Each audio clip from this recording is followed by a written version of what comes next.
मंगलश्रुत स्वात्मसुखावबोधि जनस्य ये ज्ञानजनितायमाने संसारहाराहरमोहशान्तरे कुण्डलीकवरदेहारि श्री ज्ञानदेवप्रकाश श्री ज्ञानेश्वर महाराज की परमहंस सद्गुरु स्वामी स्वरूपानंद महाराज की सरसंतन की जय जय जय। आपल्या परम भाग्याने हा ब्रह्मसूत्रासारखा पवित्र ग्रंथ आपल्या हाती आलेला आहे. ब्रह्मसूत्र, उपनिषद, भगवद्गीता, ज्ञानेश्वरी, दासबोध हे पवित्र ग्रंथ आहे. या ग्रंथाने आपण देखील पवित्र होऊन जातो, निर्मळ होऊन जातो, शुद्ध होऊन जातो. जगाची जी दुःख आहेत ते अशुद्धीमुळे आहेत. अशुद्ध शरीर, अशुद्ध मन, अशुद्ध बुद्धी. ते देह मन बुद्धी शुद्ध करण्याचा मार्ग या ग्रंथामध्ये सांगितला. या ग्रंथांतना आपल्या जीवनाचा निकट संबंध आहे. जीवन एका बाजूला, हे ग्रंथ एका बाजूला, असं जर झालं तर मग हे ग्रंथ वाचून करायचे आहेत का? आणि असून तरी काय करायचं? आपल्याला जीवन जगायचं. हे जीवन ही 60-70 वर्ष जगायचं आणि याचं पूर्ण जीवन हे आहे आणि तेही जगायचं आहे. त्याच्या मागचं होतं, आता आहे आणि पुढेही ते जीवन असणारा असा अखंड जो जीवनाचा प्रवाह चालू आहे तो आनंदरूप व्हावा, सुखरूप व्हावा यासाठी हे ग्रंथ वाचन चाललेलं आहे. आपण पहिलाच अध्याय चाललेला आहे. 19वे सूत्र आहे अस्मिन् अस्य तद्योगम शास्ती. एवढीच सूत्र, पण सगळं ब्रह्मांड कसं त्याच्यात भरलेलं आहे आपण पाहतो. अस्मिन् म्हणजे या प्रकरणामध्ये जे काय आनंदमय प्रकरण चालू आहे, आनंदमय हा अभ्यासात असं एक सूत्र आपण बघितलं. नांतो वर्णिकम एवचे जीयते असं दुसरं सूत्र त्याच अधिकरणामधलं बघितलं. आता हे तिसरं सूत्र आहे त्याच अधिकरणात. या सूत्राबरोबरच हे अधिकरण संपून जाईल. पुन्हा आणखी 2-4 सूत्र आहेत पण आपण घेत नाही. मधून मधून सूत्र घेतली तर साधारण 50 वर्षामध्ये हे सगळं संपेल. तर तेवढं जगण्याची जिद्द ठेवा की तेवढा आपल्या जी काही 20, 25, 30 मध्ये मंडळी आहे ती 50 वर्ष आणखी जगतील. पण जे 50 वर्षाचे त्यांनी 50 वर्ष जगायचे जिद्द ठेवा. हे ऐकण्यासाठी जगायचं, खाण्यासाठी जगायचं नाही. नुसतं खाणं नव्हे, आपल्याला शरीर नीट ठेवायला पाहिजे म्हणून खायचं. सगळ्या विषयांचा उपभोग शरीर, मन आणि बुद्धी चांगलं ठेवण्यासाठी आहे. ही चांगली राहिली तर आपल्यालाही वाचता येईल. अस्मिन् म्हणजे या प्रकरणात, अस्य म्हणजे या जीवस्य, जीवाचा, तद्योगम तत् तो परमात्मा, त्याच्याशी योग, त्याच्याशी एकरूपता शास्त्री सांगितली आहे. म्हणजे या सगळ्या प्रकरणामध्ये, या आनंदमय प्रकरणामध्ये तो जो आनंदरूप परमात्मा आहे त्याच्याशी जीव एकरूप होऊ शकतो. अर्थात आपला आत्मा परमात्मा हाच आनंदरूप असून जीव हा आनंदरूप नाही, कारण तो तिथे जाऊन एकरूप होऊनच आनंदरूप होत. आनंदमय परमात्माचा हा जीव नाही. जीव हा सुखदुःखाच्या गटांगळ्या खाणारा आहे. जीवाला नाना तऱ्हेच्या काळजा आहे, चिंता आहे, तळमळ आहे, क्लेश आहे, दारिद्र्य आहे. त्याचं मनाचं दारिद्र्य, बुद्धीचं दारिद्र्य, देहाचं दारिद्र्य आहे, परिस्थितीचं दारिद्र्य आहे. म्हणून जीवाचं लक्षण जे केलं आहे ते अंतःकरण विशिष्ट चैतन्याला जीव असं म्हणतात. हे मागच्या घेतलं मी सांगितलं. अंतःकरणाचे म्हणजे मनाचे जे जे भाव आहेत,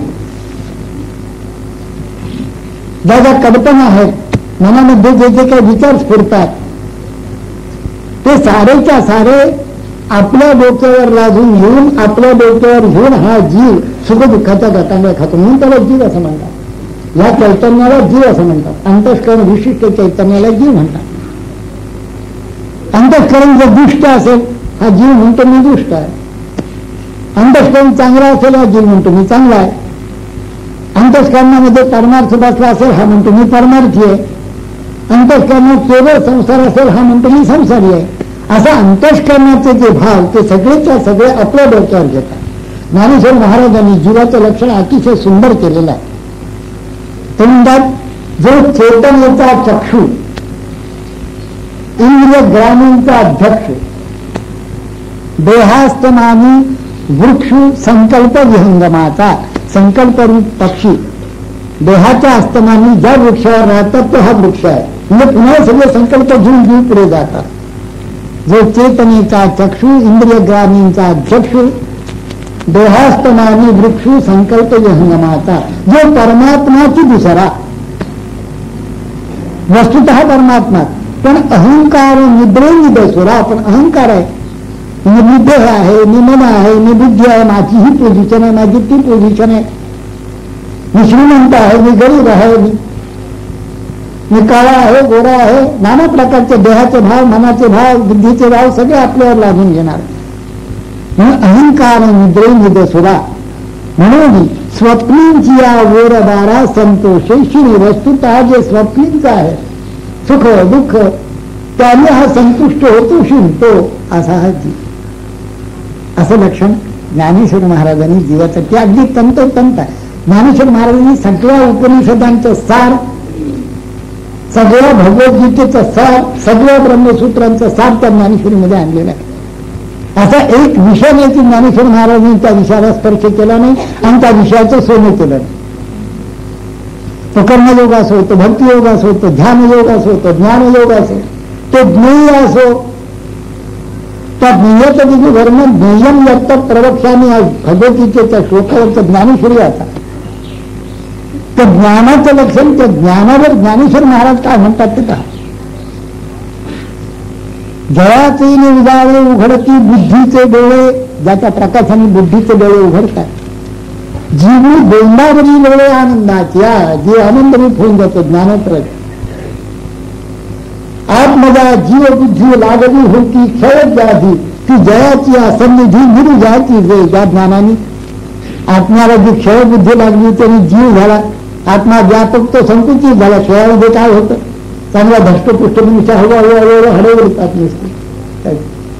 आत्मजा तो व्यापक परमात्मा सच्चिदानंद, जीव बुद्धी तर जीव मी असं झालं, लागली होती क्षयव्याधी कुणी क्षय, ती जयाची या सन्निधी या ज्ञानाच्या सान्निध्यामध्ये निर्विजाची जे दुरुस्त होऊन जाते.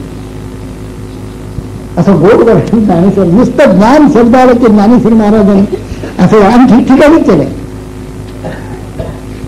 तसं सगळ्या उपनिषदांचा सार त्या ज्ञानेश्वर, म्हणून जीवाचं लक्षण ज्ञानेश्वर महाराजांनी जसं केलं तसं आणखी कुणीच केलं नाही. वेदांतामध्ये तर नाहीच नाही. ते फक्त अंतःकरण विशिष्ट चैतन्याला जीव म्हणतात, त्याला अधिष्ठान आत्म्याचं असं म्हणतात. आत्मचैतन्य हे ज्याला अधिष्ठान आहे आणि अंतःकरण ही ज्याची उपाधी आहे व विशेषण आहे, असा हा विशिष्ट जीव म्हणतात.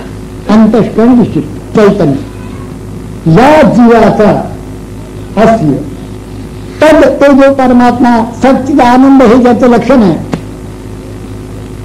सत म्हणजे अव्यय अविनाशी नित्या सर्वगत स्थानूर अतरोजम सनातन, असा हा तो परमात्मा, त्याच्याशी एकरूपता साधते. आता ही कोणत्या कुठल्या जीवाची एकरूपता साधते, दगड काय गंगीशी एकरूप होत नाही. पाणीच पाहिजे तर एकरूप होतं, ओळ असला तरी चालेल, नदी असली तरी चालेल, धर्माचं होत नाही. किंवा कोणत्या जीवाची त्या आनंदमय प्रभूची एकरूपता होते, तिथे आपण आलेलो आहोत की कोणता जीव हा, जीवाची स्थिती तरी काय असते, जीवाचं काही येण्याच्या तिथे एकरूपता साधण्याचं काही पायऱ्या आहेत का काय आहे, त्या आपण वेदांताच्या दृष्टीने पाहतो. मग ज्ञानवंताच्या दृष्टीने बघायचं आहे आणि योग वाशिष्ठाच्या दृष्टीनेही बघायचं. काय काय गोष्टीमध्ये सुंदर सांगितलं आहे. सगळी शास्त्र श्रुती स्मृती आधी थोड ग्रंथ आपलं जीवन उज्ज्वल करून टाकतात. काय ह्या जीवाची स्थिती आहे की जी एकरूपता साधू देत नाही. पहिली गोष्ट आहे अज्ञान, विक्षेप, आवरण, हे तीन पहिल्या गोष्टी आहेत. अज्ञान म्हणजे मी देह असा भाव, जन्मभर हा जन्माला आला, मी जन्माला आलो, मी मेलो, मी काही संसार केला, माझा मुलगा, माझी बायको, माझं घर, हा सगळ्या जीवाचं तंत्र आहे, अज्ञान आहे. संसार हा परमार्थ होईल, संसार हा खरा असून म्हणजे जो भ्रांतीरूप आहे त्याला खरं मान्य आहे अज्ञान. या दृष्टम पण नष्टमी स्थिती आहे, आज आहे ती उद्या नाही. आजची झाडाची पानं उद्याला नसतात, आजची सकाळची फुलं संध्याकाळी निर्माल्य.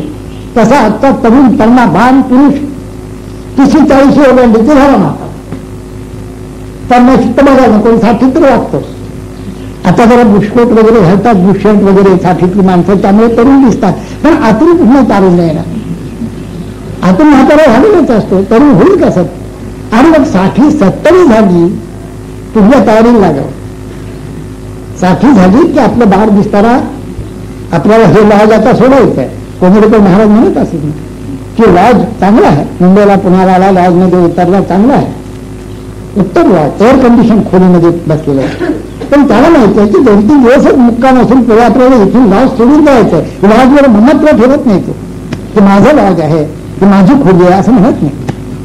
त्याला माहिती आहे 3-4 दिवसांनी आपल्याला आपल्या घरी जायचं आहे, तिथे काही एअर कंडिशनिंग नाहीये, एसी वगैरे काही नाही. त्या खोलीला तेव्हा साहजिक खोली आहे, बेताचं फर्निचर, बेताचा गाजर गिद्या वगैरे इतका सध्या फोनचा गाजर तिथे नाही, ते सगळं माहिती आहे.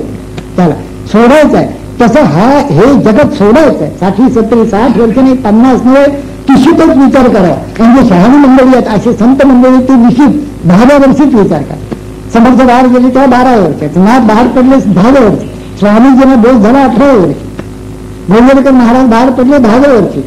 आपण 50-60 वर्ष झालं म्हणजे विचार करणार आहे, मग पडायचं बाहेर का नाही, का अजून इथेच राहायचं. इथे तुम्ही राहण्याची इच्छा किती केली तरी ते यमराज आहेत ना, ते राहू देणार नाही, ते घेऊन जाणार. मग अज्ञान ह्याचा अर्थ आपण इथे आहोत, संसार हा खरा आहे, तो माझा आहे, हे अज्ञान. तिथे एकरूप त्या आनंदमयाची होण्याच्या आड जी काही मंडळी येतात त्याच्याचे अज्ञान अग्रगण्य. आणि अज्ञानन्यथा या 13व्या अध्यायातल्या पदावर विवरण करताना ज्ञानेश्वरी सगळी वाचा, पुन्हा पुन्हा वाचा. म्हणजे कसं अज्ञान गूढ आहे. आणि आपण ज्ञानाच्या लक्षणामध्ये आपण सापडतच नाही, अज्ञानाचं वाचा तुम्ही. म्हणजे कसं अगदी बरोबर बसतो आपण की हेच आपले भाव आहेत बरोबर. 60 वर्षाचा झाला ते त्यांनी लिहिलंय, लाटणं जसं असतं कधी वाकत नाही तसा ताट वाकतच नाही. म्हणजे मनाने त्याला असं वाटतं की मी काय तरुणच आहे 60 वर्षाचा. चांगली गोष्ट उभारी असावी जीवनाला, नाही असं नाही, पण ती भगवंताकडे जाण्यासाठी असावी. शरीराची कसली उभारी, शरीर जाणारच आहे हे निश्चित आहे. आयुः नश्यति तस्यतां प्रतिदिनं याति क्षयं यद्वनं प्रत्यायांति गता पुनर्न दिवसा कालो जगत भक्षकः. गेलेला दिवस पुन्हा येत नाही, काळ हा जगत भक्षकच आहे. आता लक्ष्मी स्तोय तरंग भंग चपला विद्युच्चलं जीवितम तस्मान् मां शरणागतं शरणगोत्रं रक्ष रक्षाधना. मी नित्य आहे, अचल आहे, मला मृत्यू नाही असं अज्ञानाने भाषण हेच अज्ञान. ज्ञानाच्या स्थितीमध्ये देखील मला जन्म नाही, मृत्यू नाही असं असतं, पण ती स्थितीच वेगळी. मी देहच नाही, मी आत्मा अशा स्थितीत ते असतात. आणि आत्मा हा अविनाशी आहे, सच्चिदानंद आहे, म्हणून ते अविनाशी आहे. जीव आत्मरूपच झालेला असतो. इथे जीवपणाने आहे आणि देहाला शाश्वत मानतो, असा ज्ञानी आणि अज्ञानी पुरुषामध्ये फरक आहे.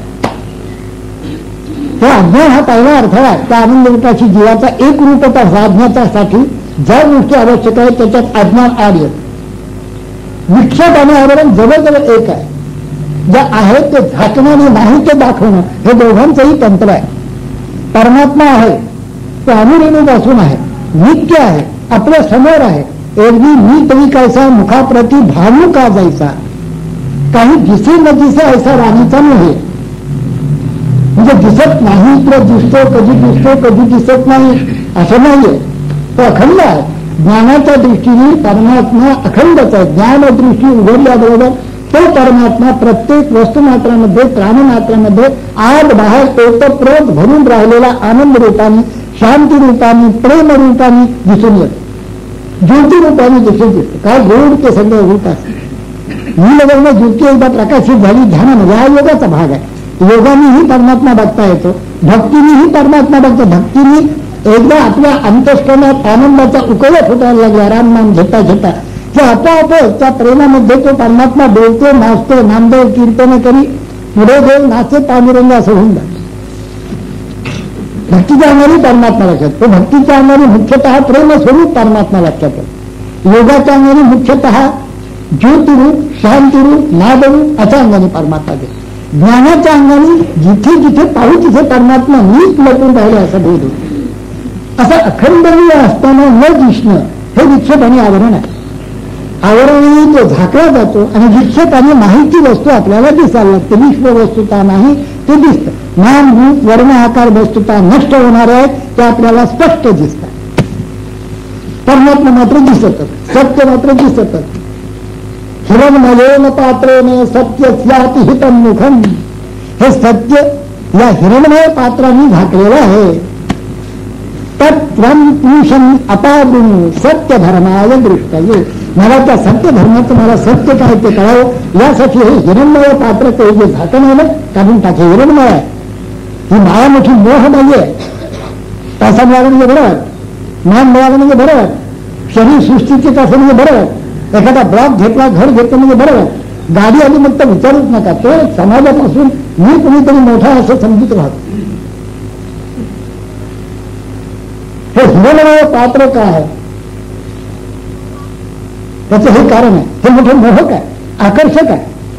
देहाच्या सौंदर्याला आकर्षण वाटतं. परमात्म्याच्या सौंदर्याने देह सुंदर होतं, मन सुंदर होतं, बुद्धी सुंदर होते. सौंदर्य आहे ते भगवंताचं आहे, देहाचं नाही, मनाचंही नाही, बुद्धीचंही नाही. आमची कसली बुद्धी आले? जे भगवंताने हा पसारा मांडून ठेवलेला आमच्या समोर मोठा मोहक आनंदरूप पसारा आहे सगळा, त्या पसाऱ्याचं संशोधन करणे इतकी देखील आमची बुद्धी नाहीये. काय काय आहे जगात मांडले, लहान मुलाला जसं काय काय आहे केलं कळत नाही तसं आपण जगामध्ये फिरतो जिकडे ते. जयंतराव नारळीकरांचा मोठा सत्कार झाला इस्पी कॉलेजच्या रमाबाई हॉलमध्ये. त्या सत्कारात मोठ्या आता शास्त्रज्ञात असं उत्तर देताना ते म्हणाले की आमचं काम कसं चाललेलं आहे तुम्हाला सांगतो म्हणाले. तुम्ही मोठा सत्कार केलात, माझा गौरव केला, सगळं ठीक आहे, परंतु कसं आहे ते सांग. मोठी माणसं कशी नम्र असतात तेही त्याच्यावर मला लक्षात. जयंतरावांचे उद्गार आहे, जयंतराव नारळीकर, हा जयंतराव पुष्कळ आहे पण हे जयंतराव नारळीकरांचे उद्गार आहे. ते म्हणाले अटलांटिक महासागरामध्ये एखादी लहानशी हुडी असावी, त्या हुडीला एक लहानशी फट असावी, त्या फटीमध्ये एखादा लहानसा ढेकून बसलेला असावा. त्या ढेकणाने अटलांटिक महासागराचं माप काढायचं तंत्र आहे, प्रयत्न तसा आमचा प्रयत्न आहे. तिची नम्रता एका वाक्यात दिसते. तो खरंच मोठा मनुष्य, मोठे मनुष्य असल्याशिवाय इतके नम्र इतकं असू शकत नाही. हा जो परमात्मा आहे हा कुठे दिसत नाही असं नसताना तो पूर्ण झाकला जाणं हे आवरण आहे. आणि नसती वस्तू जगत या नावाची जी नाही काय आहे ते एक परमात्माच आहे.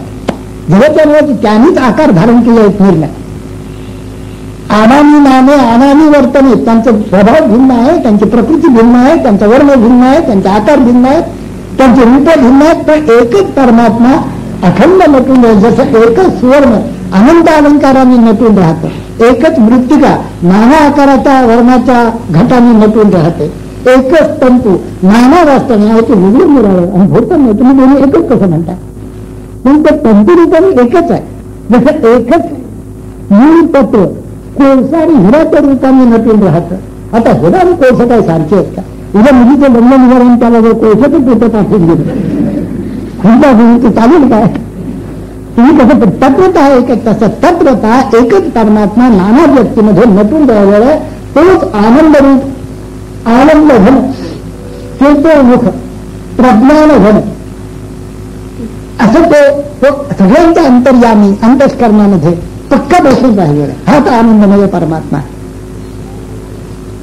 ते आवरण त्याच्यावर पडतं आणि ईश्वराचा रूप ना माझा मुलगा म्हणजे दिलीप हा मुलगा, दिलीप हा माझा मुलगा नाही.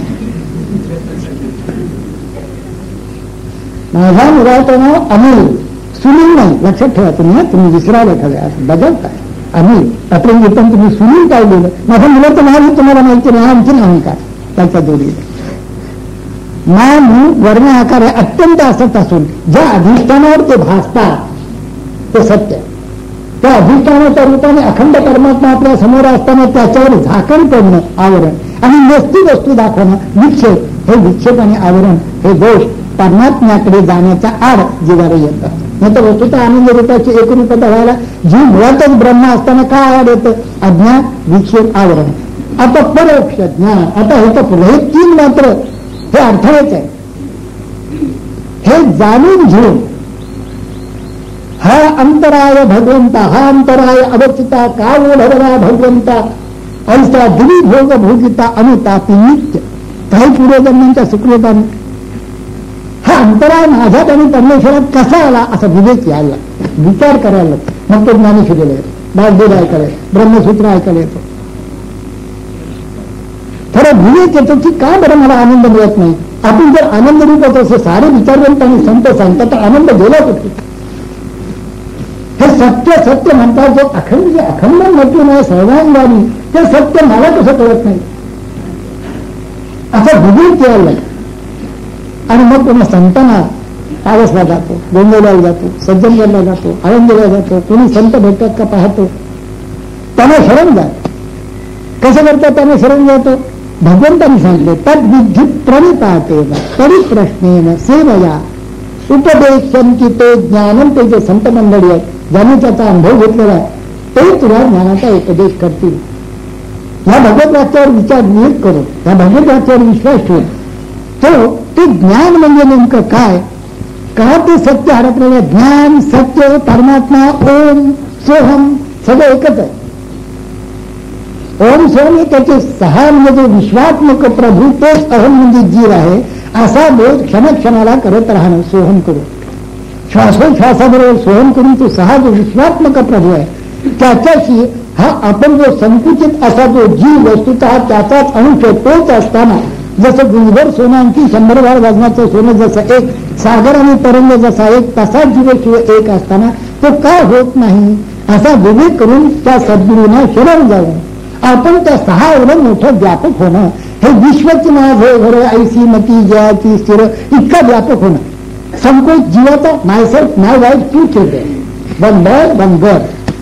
माझ्यासारखा सुखाचा संसार नाही कोणाचा. 6 खोल्यांचा ब्लॉक डेक्कन जिमखान्यावर त्यावेळेला 67,000 घेतला, आज 10 लाख रुपये किंमत आहे. काय आनंद तो. किंमत तिथे राहणार, तो घर इथे राहणार, तू जाणार पलीकडे, मग मुलगा त्याची विल्हेवाट करणार किंवा लावणार म्हणा. आणि कसला आनंद तुला घराचा. पण ह्या आनंदात नसत्या आनंदात जीव मजबूर होऊन राहिलेला, रंगून गेलेला. म्हणून ज्या वेळेला त्याला विवेक येतो की आपण ह्याच्यात आनंद घेतो नाही तसं नाही. काही चांगलं खाल्ला आनंद होतो, काही चांगले कपडे केला आनंद होतो, कधी चांगल्या माणसाला भेटला आनंद होतो.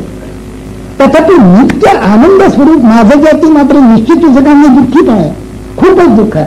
किंबहुना संसारामध्ये सुखापेक्षा दुःखच जास्त आहे. आपल्या मनाच्या विरुद्ध जरा काय झालं की मला दुःख होतं. जरा साखर सुंबाईनी चहात जरा कमी घातली का पैसे देत नाही का आम्ही तुम्हाला साखरा सुंबाईला साखर का नाही झाली.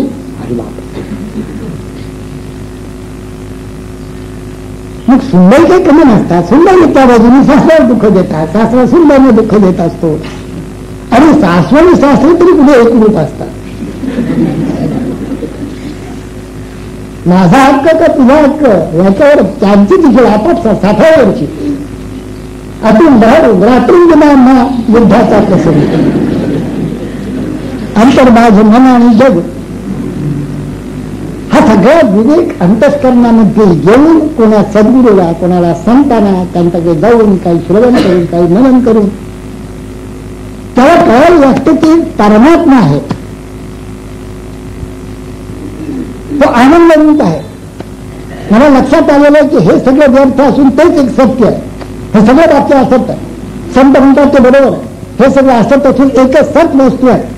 मग असत आहे ते जाळून का टाकत नाही. आत्ता देह जाळून टाका, देह नाही. या असताचा हात धरून सतकडे जायचं. असताचा नाश नाहीये. खरं म्हणजे असत आहे, असत देखील नाहीये. मला ते जे असत वाटतं ते तो परमात्मा समजून घेण्यासाठी याला जरा दूर करायचं म्हणून. नाही तर देह हा जाळून टाकायचं नाही, याचा नाश नाही. युक्ताहार विहार असे युक्त चेष्ट हे सांगितलंच नसतं भगवंतांनी. ह्या असताशिवाय ते मिळत नाहीये. आपल्याजवळ एक देह आहे, एक मन आहे, एक बुद्धी आहे परमेश्वराकडे जाण्यासाठी. या तिन्हींची जपणूक करून ह्या असताचा हात धरून पलीकडे उडी मारायची सत्य. आणि सत एकदा सत्य तिथे जाऊन बसल्या की लक्षात होते की देह देखील असत नाहीये. यद्वत कुंभा मृण्मय तद्वत देहोपी चिन्मय. याच्या कणाकणातनं राम नाम निनादत. हे कोण कोण अमर झालेले आहेत. देहराज जो आहे, देही जो आहे तो कदाचित तिकडनं तिकडे दुसरा त्याला वाटलं की हा देह आता वृद्ध झालेला आहे. आपल्याला पूर्णपणे याला धरून काम करता येत नाही, भगवंताकडे जाता येत नाही, व्यावहारिक कामही करता येत नाही. तर तो हा देह सोडून दुसरीकडे जाईल, दुसरा देह धारण करेल. तथापि हा देह देखील तो जोपर्यंत आहे तोपर्यंत सोडला नाही तोपर्यंत. आणि जोपर्यंत ह्याच्यात राम नाम सोहम निनादतात. गोंधळकर महाराज म्हणत असत माझ्या पोथीला काम लावा, तिथे श्रीराम जयराम जय जयराम ऐकू येईल. याचा अर्थ हाच आहे की सगळा देहच मी चिन्मय होऊन गेलेला आहे, मृण्मय नाही. यद्वत कुंभा मृण्मय तद्वत देहोपी चिन्मय असं होऊन जात. ब्रह्मरूप काय होत तसे कीर्तनी.